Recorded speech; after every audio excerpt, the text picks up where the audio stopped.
Puji Tuhan, Tuhan beri kita kesempatan, kesehatan sampai pagi hari ini untuk dapat beribadah kepada Tuhan. Puji Tuhan, kita gunakan setiap kesempatan yang Tuhan beri di hari-hari ini. Kita tidak tahu kapan hari akhir kita ada di dunia ini. Nah, ya kita baca ayat yang seringkali kita bacakan ketika ada perjamuan kudus. 1 Korintus 11 ayatnya yang ke-23 dan sampai 26. Kita baca sama-sama. 1, 2, 3. Sebab apa yang telah kuteruskan kepadamu telah aku terima dari Tuhan, yaitu bahwa Tuhan Yesus pada malam waktu ia diserahkan mengambil roti, dan sesudah itu ia mengucap syukur atasnya, ia memecah-mecahkannya dan berkata, inilah tubuhku yang diserahkan bagi kamu. Perbuatlah ini menjadi peringatan akan aku. Ayat 25, demikian juga ia mengambil cawan sesudah makan, lalu berkata, cawan ini adalah perjanjian baru yang dimeteraikan oleh darahku. Perbuatlah ini setiap kali kamu meminumnya menjadi peringatan akan aku. Ayat 26, sebab setiap kali kamu makan roti ini dan minum cawan ini, kamu memberitakan kematian Tuhan sampai ia datang. Kita sedang berhadapan dengan perjamuan kudus pagi hari ini, supaya kita tidak menjadi biasa, tidak menjadikan perjamuan kudus ini kita menerima atau bersekutu dengan tubuh dan darah Kristus melalui lambang yang kita lihat adalah roti dan anggur. Roti sebagai gambaran tubuh Kristus, yang tubuh dari Tuhan Yesus yang dipecah-pecahkan, diserahkan buat kita, darahnya yang tertumpah untuk penebusan atau pengampunan dosa buat kita. Nah, pagi ini yang kita lihat menonjol dalam ayat-ayat yang kita baca adalah soal tiap kali kamu melakukan ini, tiap kali kamu makan roti ini dan minum dari cawan ini, kamu ini menjadi peringatan akan aku. Jadi rupanya memang bagus kalau kita sering melaksanakan perjamuan kudus. Saya pernah baca buku dari seorang hamba Tuhan yang Tuhan pakai luar biasa, mungkin hampir 100 tahun yang lalu, atau ya sekitar itu, pendeta Smith Wigglesworth, dia tiap hari dia ambil roti dan anggur dan dia merenungkan mengenai tubuh Kristus, tubuh Tuhan Yesus yang dihancurkan karena pengampunan dosanya, karena keselamatannya. Dia minum anggur itu sebagai perjamuan kudus buat dia pribadi, dan tiap kali dia lakukan itu dia ingat Tuhan, dia ingat Tuhan Yesus. Jadi saya tidak anjurkan saudara tiap hari, tiap pagi melakukan perjamuan kudus, tetapi ada ayat dua kalimat berturut-turut dikatakan, tiap kali kamu melakukan ini jadi peringatan akan aku. Jadi pagi ini kita mau ingat kepada Tuhan Yesus. Amin. Saudara masih ingat persoalan atau ingat Tuhan Yesus? Utama ingat Tuhan Yesus. Persoalan mungkin belum selesai, tetapi yang kita ingat utama adalah Tuhan Yesus. Saudara, persoalan dapat datang bertubi-tubi, tetapi kalau kita ingat Tuhan, maka kita kuat menghadapi persoalan, walaupun persoalan itu mungkin sampai hari ini belum selesai. Nah, Ya, manusia terlalu gampang lupa, iya kan? Waktu kita susah, kita ingat Tuhan. Begitu kita jadi senang, jadi berhasil, dari kekurangan jadi kecukupan dan kelimpahan, seringkali orang lupa Tuhan. Kalau yang ada pagi hari ini tidak ada. Tidak ada yang lupa Tuhan. Tiap kali, kebanyakan sudah terbukti, orang kalau dia tidak hati-hati menjaga hubungannya dengan Tuhan, ketika dia dari kekurangan, dia cinta Tuhan. Makin Tuhan berkati dia mulai cukup. Mulai lebih dari cukup, akhirnya dia menjadi berkelimpahan. Bahkan mungkin jadi kaya raya. Ada banyak kali terjadi orang lupa Tuhan. Ada beberapa contoh di dalam Alkitab. Ketika Raja Uzia, dia bersungguh-sungguh dengan Tuhan, Tuhan memberkati dia karena dia bersungguh-sungguh dengan Tuhan. Tetapi ketika dia menjadi berhasil, jadi kuat, jadi populer, maka dia mulai menyimpang dari kebenaran firman Tuhan. Mulai lupa Tuhan. Masa bodoh dengan Tuhan. Saudara, jangan lakukan seperti Raja Uzia ini. Nah, kita lihat manusia terlalu gampang lupa. Ada juga yang ketika dia hidup cukup, tiba-tiba jadi kekurangan. Seringkali dia lupa Tuhan. Dia lupa Tuhan. Dia ingat persoalannya, dia ingat kekurangannya. Kemudian dia bertindak menyimpang dari kebenaran firman Tuhan. Dia lupa Tuhan yang sanggup untuk melakukan segala perkara. Saudara, keadaan apapun yang sedang kita hadapi hari-hari ini sulit dan mungkin sampai hari ini belum ada jalan keluar. Tapi kita harus ingat, ada Tuhan. Amin. Saya kurang setuju nyanyian katakan masih ada Tuhan. Bukan masih ada, tetap ada Tuhan. Tetap ada Tuhan. Nah, karena kalau masih bisa nanti tidak ada. Tetapi kalau tetap ada Tuhan, Tuhan tetap ada sampai selama-lamanya dalam segala persoalan kita. Amin.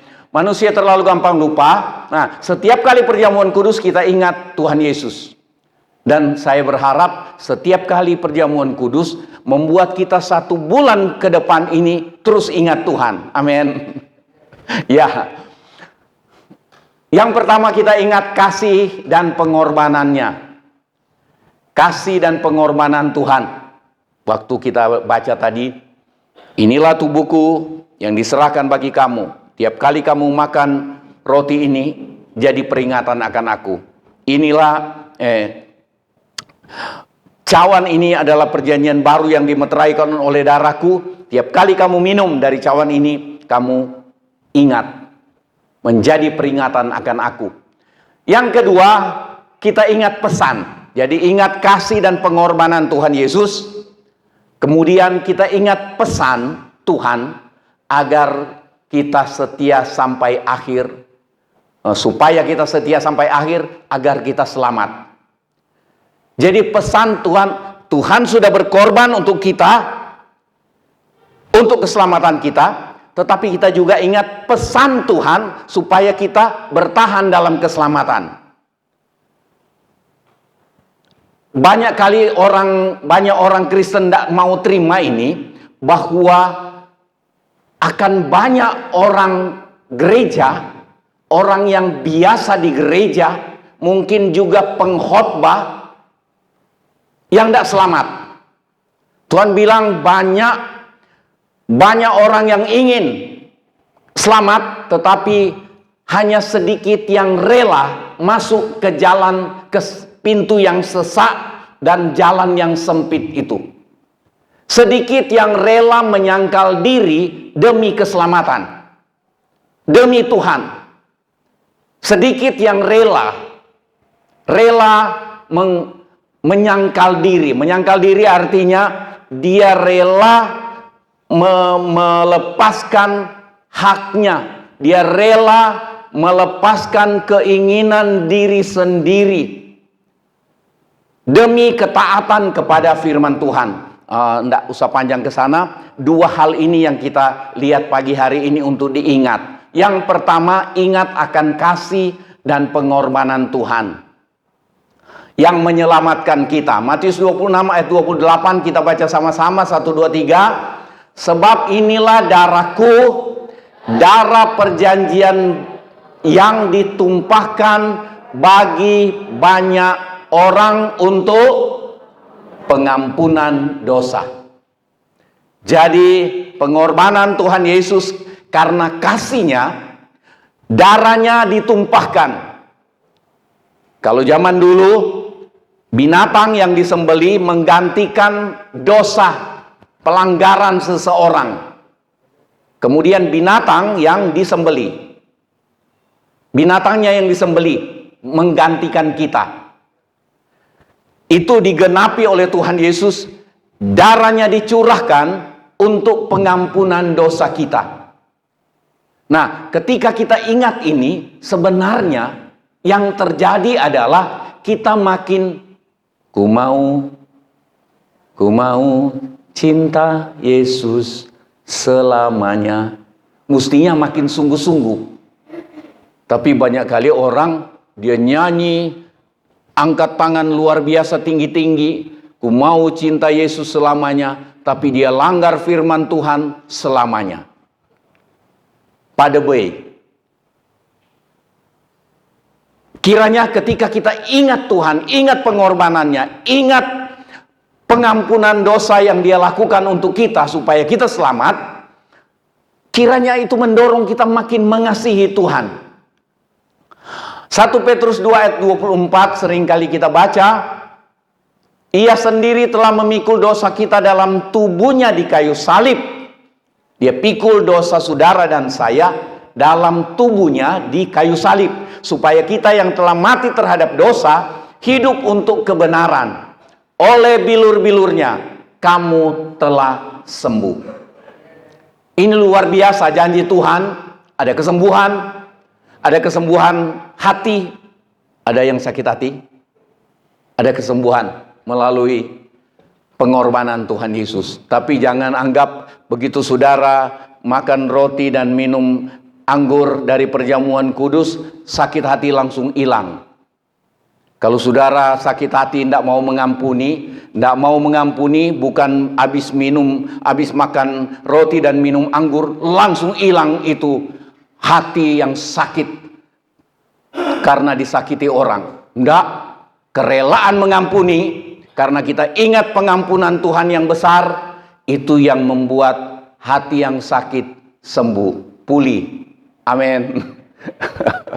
Oleh bilur-bilurnya kamu sembuh. Kamu telah sembuh. Puji Tuhan. Ingat kasih dan pengorbanan Tuhan yang menyelamatkan kita, mendorong kita makin mengasihi Tuhan. Ini dia. Mazmur 116 ayat 12. Sama-sama baca 1, 2, 3. Bagaimana akan kubalas kepada Tuhan segala kebajikannya atau kumpulan perbuatan baik Tuhan kepadaku? Bagaimana cara balas? Aku akan mengangkat piala keselamatan dan akan menyerukan nama Tuhan. Mengangkat piala keselamatan, menghormati, menghargai keselamatan. Itu sama dengan piala keselamatan diangkat, artinya kita lihat ya, ada orang begitu dia menang, terus langsung dia pegang piala di kepalanya piala, terus dia tenteng begini. Ada?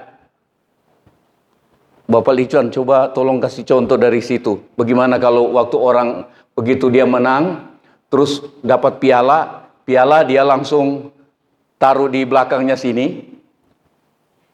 Dia angkat tinggi-tinggi dua tangan. Kebanggaan. Kiranya kita bangga, kita diselamatkan. Amin.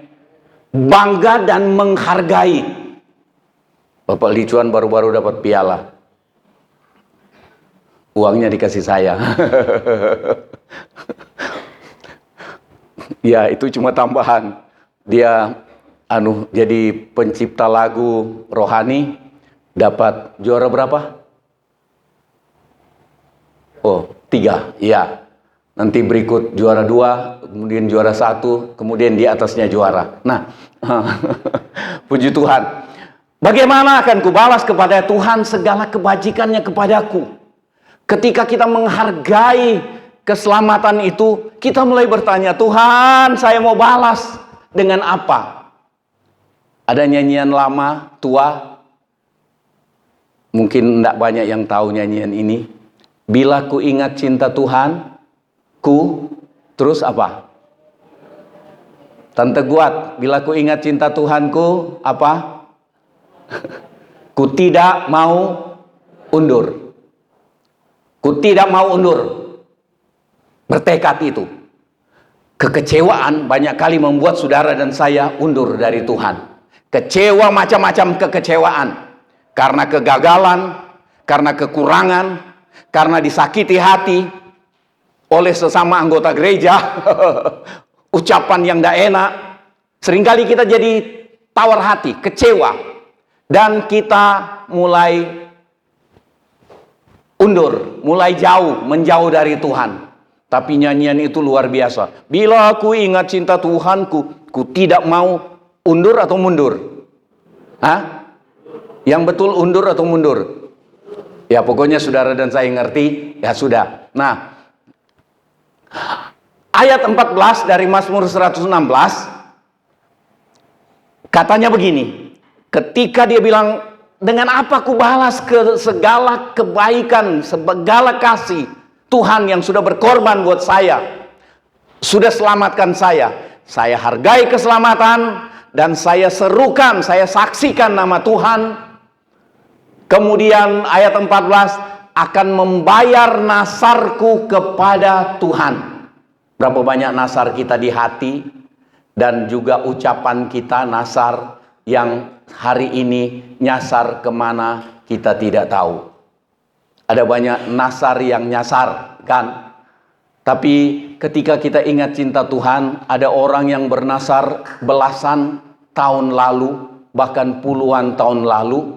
Ketika dia kembali alami cinta Tuhan, dia mulai menghargai keselamatan, dia bayar nasarnya walaupun dia sudah jadi kakek. Dia bayar nasarnya, dia pergi ke sekolah Alkitab. Banyak kakek-kakek di sekolah Alkitab yang bayar nasar. Hampir terlambat. Tapi lebih baik terlambat daripada enggak, katanya begitu. Tapi paling baik enggak terlambat. Amin. Nah, enggak ada yang bilang amin. Berarti semua bayar nasar. Nah, membayar nasarku kepada Tuhan di depan seluruh umatnya. Ini kesimpulan sementara yang melalui nomor 1, mengasihi Tuhan karena dia mengampuni dan menyelamatkan kita. Tuhan mengasihi, Tuhan mengampuni kita, Tuhan selamatkan kita. Terus apa yang kalimat berikutnya? Kita itu kita ganti dengan saya. Apa yang sudah saya balas kepada Tuhan? Kita terima yang terbaik dari Tuhan, keselamatan. Dia rela mati buat kita. Dia menderita karena kita. Dia tinggalkan sorga, datang ke dunia untuk menderita. Darahnya dicurahkan, tubuhnya dihancurkan, disalibkan tanpa salah demi keselamatan saudara dan saya. Seriusnya Tuhan selamatkan kita karena kasih-Nya. Apa yang saya buat? Apa yang saya sudah buat? Dan apa yang akan saya buat? Kiranya itu jadi pertanyaan, renungan buat kita semua. Amin. Jadi tiap hari mau ngomong apa, mau bertindak apa, kita ingat apakah ini saya menyenangkan Tuhan. Bicara, bertindak, berbuat apapun, kita ingat saya lakukan ini karena saya mengasihi Tuhan. Amin. Nah, ya ini jadi pertanyaan buat kita. Kemudian yang kedua, ingat pesan Tuhan supaya kita setia sampai akhir agar kita selamat. Saudara ingat ayat itu. Matius 24 ayat 13 kita baca sama-sama. 1, 2, 3. Tetapi orang yang bertahan sampai pada kesudahannya akan selamat. Tuhan mau kita bertahan sampai akhir. Bertahan apa? Bertahan untuk setia kepada Tuhan. Bertahan untuk melakukan firman Tuhan. Supaya kita selamat. Tujuan Tuhan menyuruh kita bertahan supaya kita selamat. Bukan keuntungan Tuhan, tapi keuntungan saudara dan saya. Ada orang begitu kecewa, dia bilang, "Endak Tuhan-Tuhanan, endak gereja-gerejaan, endak melayani, enggak ada lagi. Kecewa saya, Tuhan tidak adil." Wah, segala macam dia tuduh Tuhan. Tidak adil karena ini, karena itu, karena ini. Macam-macam kita bisa anggap Tuhan tidak adil. Dan dia kecewa. Saudara, kalau mau lihat kecewa, Paulus mestinya kecewa. Begitu dia ikut Tuhan, lebih banyak penderitaan yang dia alami. Ada beberapa orang, hari-hari ini kalau saudara lihat di YouTube, ada beberapa banyak orang ketika dia percaya kepada Tuhan Yesus, dia dibuang dari keluarga. Dibikin surat pernyataan dia tidak ada warisan di keluarga. Ditolak, kadang-kadang ada seorang suami kenal Tuhan, ikut Tuhan, ditolak oleh istri, mertua, tolak dia, anak-anak tolak. Dan ada kesaksian beberapa orang sampai beberapa waktu dia lapar. Dia ke gereja pun gereja takut terima dia. Karena mantan perusak gereja. Menderita. Tapi dia rela. Dia rela. Dia setia sampai hari ini. Kita syukuri itu. Tiba-tiba orang kayak gitu pun datang masuk. Mungkin saya curigai. Ini mau bakar gereja atau memang mau datang sungguh-sungguh? Bu Parno cerita tiap kali saya besuk dulu, Pak Parno, Bu Parno tinggal di belakang sana menuju Kendit itu. Bu Parno bilang, Bu Parno benci sekali saya datang ke situ. Pantes saya tidak pernah dikasih minum.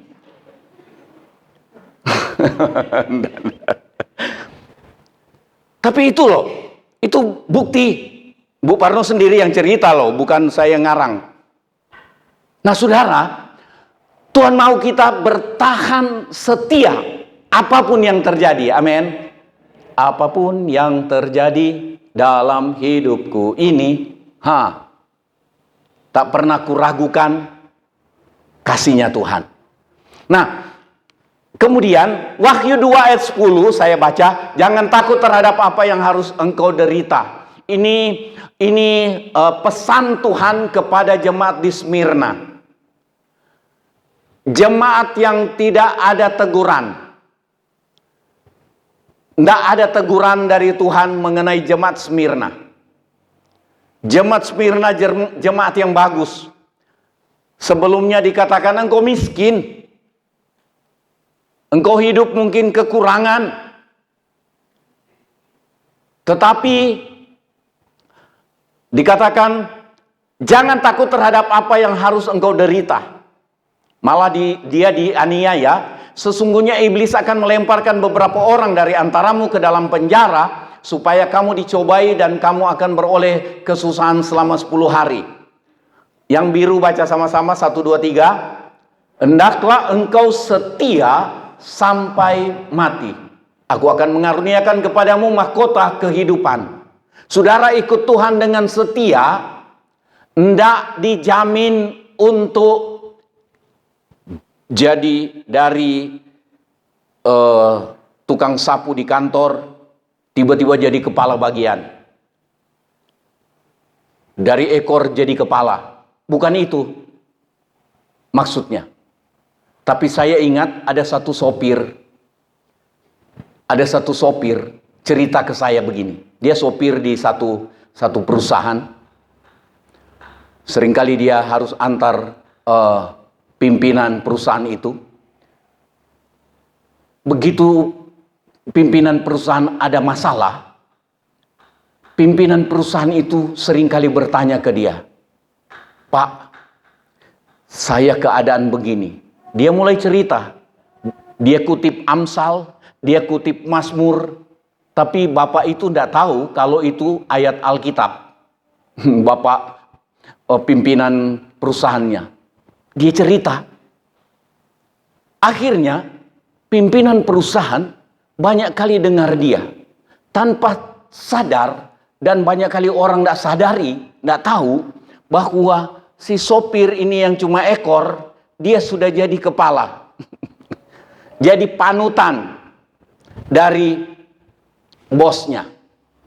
Saudara, kurang lebih itu contoh untuk dari ekor jadi kepala. Dan bukan juga tidak mungkin sungguh-sungguh dari seorang bawahan tiba-tiba jadi pimpinan. Tuhan atur segala sesuatu, tapi bukan semata-mata itu. Nah, Tuhan bilang, hendaklah engkau setia sampai mati. Ikut Tuhan dengan sungguh, dengan tulus, itu sekali lagi saya katakan tidak menjamin bahwa kita tidak ada masalah. Bahkan tidak menjamin semua masalah kita Tuhan beri pertolongan dengan ajaib, mujizat. Enggak. Saudara masih ingat Paulus dipenjarakan, kemudian dia dibunuh. Petrus, banyak murid-murid. Kalau saudara tahu Yohanes yang terima wahyu ini, sebelum dia dibuang ke Pulau Patmos, berkali-kali mereka goreng dia di minyak panas, di wajan, minyak panas digoreng, tidak mati-mati. Mereka jengkel, akhirnya mereka buang dia ke Pulau Patmos. Ikut Tuhan dengan setia, bukan dijamin bahwa masalah kita Tuhan tolong dengan ajaib. Tidak semua. Kita ingat Stefanus. Stefanus memberitakan kabar baik untuk keselamatan orang. Dia tidak ada dusta, tidak mencemarkan agama. Sekarang istilahnya itu apa? Pencemaran. Apa? Penistaan agama. Stefanus enggak. Tapi diputarbalikkan begitu rupa oleh tokoh-tokoh agama, oleh imam besar. Diputarbalikkan begitu rupa supaya cocok untuk dijadikan penista agama dan cocok untuk dilempar dengan batu sampai mati. Dan Tuhan seperti tidak tolong apa-apa. Stefanus mati dilempar dengan batu dan tanpa pertolongan apa-apa yang manusia bisa lihat. Padahal Stefanus bilang, "Aku lihat langit terbuka dan anak manusia, Tuhan Yesus berdiri di sebelah kanan." Wah, Tuhan Yesus berdiri. Dia lihat Tuhan Yesus hadir. Lihat dia. Tapi tidak ada tanda-tanda ada sesuatu pertolongan mujizat terjadi buat Stefanus. Dilempar, mati. Saudara, Tuhan mau kita setianya seperti ini. Apapun yang terjadi, saya ingin tetap bertahan setia dengan Tuhan. Supaya kita selamat, itu saja tujuannya. Kalau soal memberkati saudara dalam kesetiaan, Tuhan terlalu mudah untuk lakukan itu. Tuhan terlalu mudah. Tapi yang paling sulit adalah mempertahankan keselamatan saudara dan saya. Karena kita gampang menyimpang. Gampang kita menyimpang. Mulai dari penyimpangan di dalam pikiran, dalam hati, sampai penyimpangan dalam ucapan dan tindakan. Itu kena buat anggota gereja sampai ke pendeta. Nah, kita lihat Lukas 13 ayat 24, pesan Tuhan Yesus. Jawab Yesus kepada orang-orang di situ. Apa? Sama-sama? Berjuanglah untuk masuk melalui pintu yang sesak itu. Sebab aku berkata kepadamu, banyak orang akan berusaha untuk masuk, tetapi tidak dapat. Tidak bisa masuk, karena tidak rela untuk menyangkal diri. Banyak orang ingin berjalan di jalan yang menuju keselamatan, tetapi tidak rela menyangkal diri. Tidak rela untuk taat penuh. Dia pilih-pilih firman yang dia ingin taati. Kalau ini cocok buat saya, kalau ini tidak cocok. Kalau ini tidak cocok, kalau ini cocok buat saya. Tapi kerelaan untuk taat tunduk sepenuhnya kepada firman Tuhan, itu jalan sempit. Dan rupanya sedikit orang yang bisa masuk.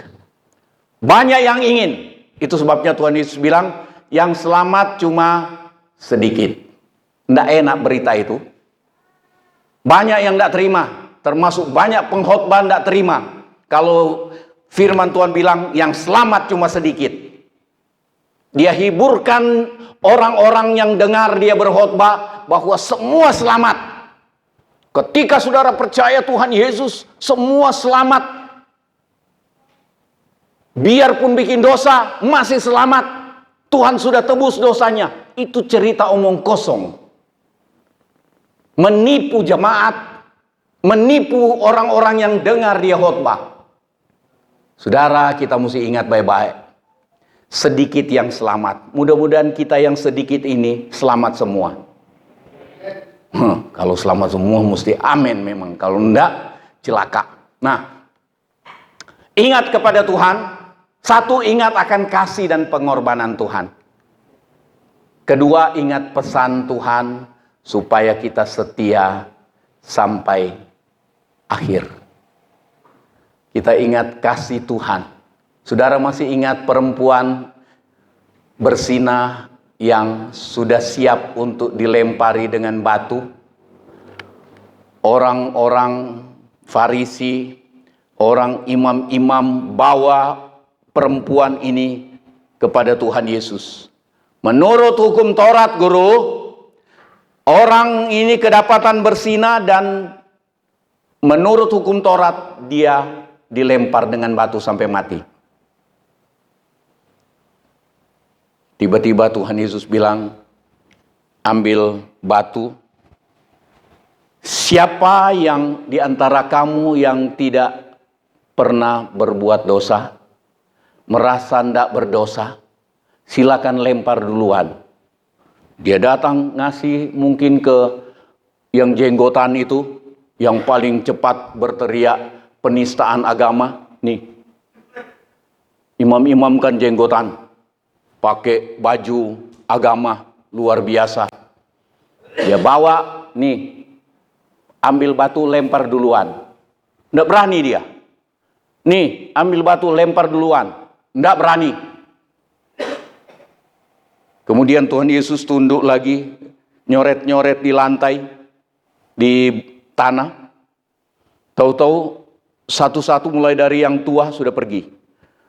Sampai ke yang paling muda. Tiba-tiba Tuhan Yesus berdiri, tinggal perempuan itu yang ada di situ. Tuhan Yesus tanya ke perempuan yang kedapatan bersinah itu,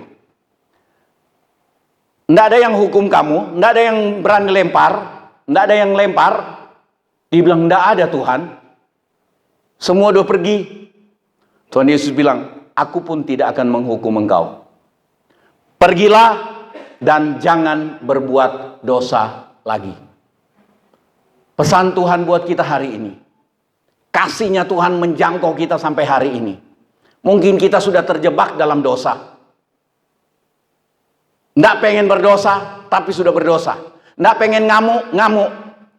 Nggak pengen bohong, tapi sudah bohong.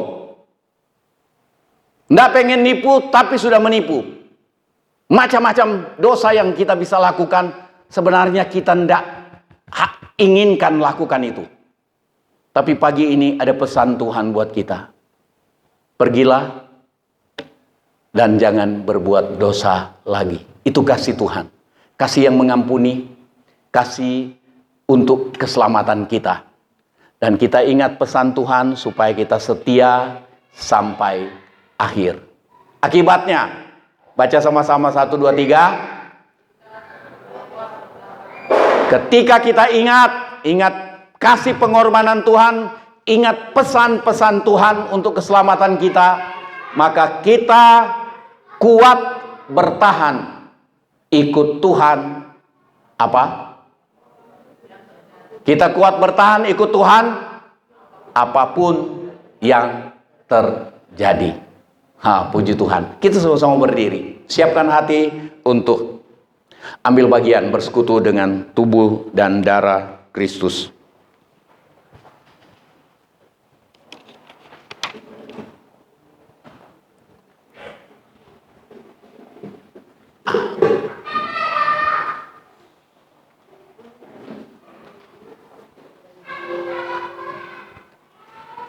G dulu. Tak terukur kasih-Mu Yesus. Haleluya. G. Tak terukur kasih-Mu Yesus, Kau telah mati gantikan diriku, Kau curahkan darah-Mu untuk tebus dosaku. Naik sedikit.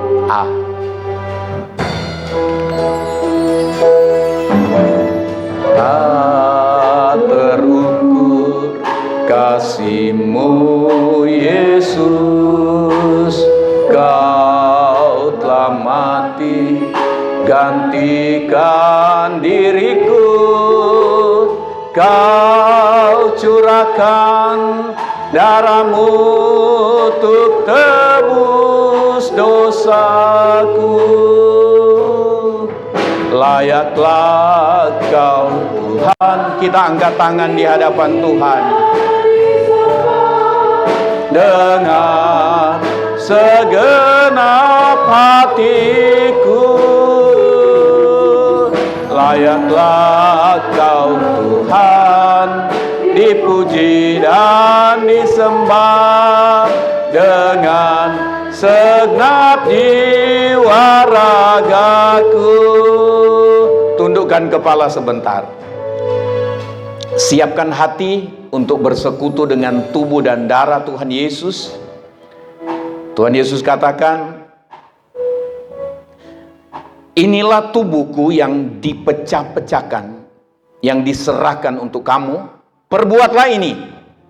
Setiap kali kamu makan roti ini, jadi peringatan akan aku. Dan darahku, ketika kamu ambil bagian, bersekutu dengan darahku, kamu menjadi peringatan akan aku. Tuhan ingin kita ingat Tuhan. Kita ingat Tuhan. Kita ingat Tuhan yang mengasihi kita. Kita ingat Tuhan yang mempedulikan persoalan kita, mempedulikan hidup kita. Kita ingat pesan Tuhan supaya kita bertahan. Bertahan hidup benar. Bertahan lakukan firman. Tujuannya bukan keuntungan Tuhan, tapi supaya kita untung. Beruntung, berhasil dan beruntung. Tuhan ingin kita selamat. Tuhan ingin kita alami keberkatan juga dalam hidup ini. Sambil saya undang yang bertugas untuk